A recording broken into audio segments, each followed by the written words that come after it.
సాయిరామ్. ఈ మధ్య కాలంలో వీడియోలు చేసి చాలా రోజులు అవుతుంది. అన్న కారణాల వల్ల నేను చేయలేకపోయాను. Really sorry. ఇవాళ మనము సత్యసాయి బాబా గారి జయంతి జరుపుకుంటున్నాం. వారి మాటలు కొన్ని మనము జీవితంలో ఎలా పెట్టుకోవచ్చు, మన జీవితంలో ఎలా ఇంప్లిమెంట్ చేసుకోవచ్చు చెప్తాను. మనము చాలాసార్లు చాలా విషయాల్లో మనం బాధపడుతున్న విషయాలు ఓవర్ అటాచ్మెంట్తోని చాలా విషయాలు బాధపడతాం. కొన్ని ఎగ్జాంపుల్స్ ఇస్తాం. చాలా అటాచ్ అయి ఉంటాము. తర్వాత మనము డిటాచ్ అవుతే కానీ కొన్ని విషయాలు మనం హ్యాపీగా ఉండలేము. డిటాచ్మెంట్ అంటే కేవలం వదిలేసుకోవడం కాదు. డిటాచ్మెంట్ అనే వర్డ్ని జనరల్గా వాడితే కనుక వదిలేసుకోవడం అన్నట్టుగా భావిస్తారు. కాదు, స్వామి చెప్పింది ఏంటంటే డిటాచ్మెంట్ కావాలి కొన్ని విషయాల్లో అని అంటే ఒకటే ఒక ఫార్ములా చెప్పారు స్వామి. అది ఏంటంటే దేవుడితో డీప్ అటాచ్మెంట్ తెచ్చుకుంటే కొన్ని విషయాల నుంచి డిటాచ్మెంట్ జరుగుతుంది. దేవుడితోని మనం డీప్ అటాచ్మెంట్ అంటే ఇంకా అటాచ్మెంట్ని ఎంత పెంచుకుంటే భగవంతుడితోని మనము జనరల్ థింగ్స్ మీద డిటాచ్మెంట్ పెట్టుకుంటాం. డిటాచ్మెంట్ అంటే ఏంటి అనేది చాలామంది అనిపిస్తుంది. ఎందుకు డిటాచ్మెంట్ చేసుకుంటే ఇంక వదిలేసుకున్నట్టేనా, మనం ఇంకేం చేయకూడదా అని చెప్పి. ఫ్యామిలీకి బాధ్యతలు అన్నీ చేసిన చాలామంది పెద్దవాళ్ళు ఉంటారు. వాళ్ళ కర్తవ్యం టోటల్గా నిర్వర్తించేస్తుంటారు. వాళ్ళు they done there duties. But still వాళ్ళు బాధపడుతూ ఉంటారు. సొంత పిల్లలు మనకు అన్ని విషయాలు చెప్పరు. వాళ్ళు మనతోని ఏ విషయం పంచుకోరు. ఇది ప్రతి ఫ్యామిలీలోనే ఉంటుంది. ప్రతి విషయంలోని ప్రతి చోట మనకు కనిపిస్తున్న ఇదేంటంటే ఎస్పెషలీ పిల్లలు కూడా పెద్దవాళ్ళు అంటే పెళ్ళిళ్ళైన పిల్లలు లేకపోతే ఉద్యోగాలు చేస్తున్న టీనేజ్ పిల్లలు అందరు కూడా వాళ్ళ విషయాలు చాలా వరకు మనతో పంచుకోకపోతే మనకు చాలా బాధ అనిపిస్తుంది. వాడు ఏది చెప్పాడు, వాడు అసలు ఏ విషయం మాతో మాట్లాడాడు అని చెప్పి.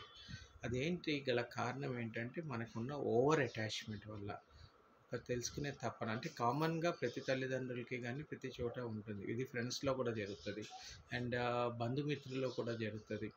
మనకి వాళ్ళు కావాల్సినప్పుడు మనతో మాట్లాడడం, లేనప్పుడు మనల్ని ఇగ్నోర్ చేయడం అనేది చాలాసార్లు జరుగుతుంది, అన్ని చోట్ల జరుగుతుంది.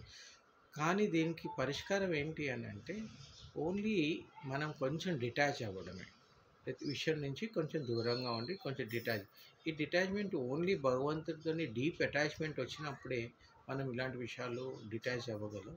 అండ్ ఈ డిటాచ్మెంట్ వల్ల మనకి చాలా వరకు మనకున్న ఈ తపన కానీ లేకపోతే ఈ టెన్షన్స్ కానీ అన్నీ వరకు చాలా వరకు తగ్గుతాయి. ముఖ్యంగా మనము పిల్లల విషయంలోకి వచ్చేటప్పటికల్లా పిల్లలు కావాలి అని అనుకుంటే ఖచ్చితంగా చెప్తారు. మనకి ఎటువంటి ఆలస్యము చేయరు. వాళ్ళు ఎప్పుడన్నా మనకి ఏదైనా చెప్పాలి అని అనుకుంటే ఖచ్చితంగా చెప్తారు. ఒకవేళ మర్చిపోయే సందర్భాల్లో కొన్ని రోజులు ఆగన్నా చెప్తారు. We have to wait and see. తర్వాత ఇదే విషయము ఎవరి నోటంబటో వింటే మనకు చాలా బాధ అనిపిస్తుంది. నేను ఎందుకు డిటాచ్మెంట్ గురించి ఈ విషయాలు చెప్తున్నాను అని అంటే దీంతో పడే బాధ ఎక్కువగా ఉంటుంది ప్రతి ఒక్కరికి కూడా. అంటే మా ఫ్యామిలీస్లో కూడా నా దగ్గర కూడా జరుగుతూ ఉంటాయి.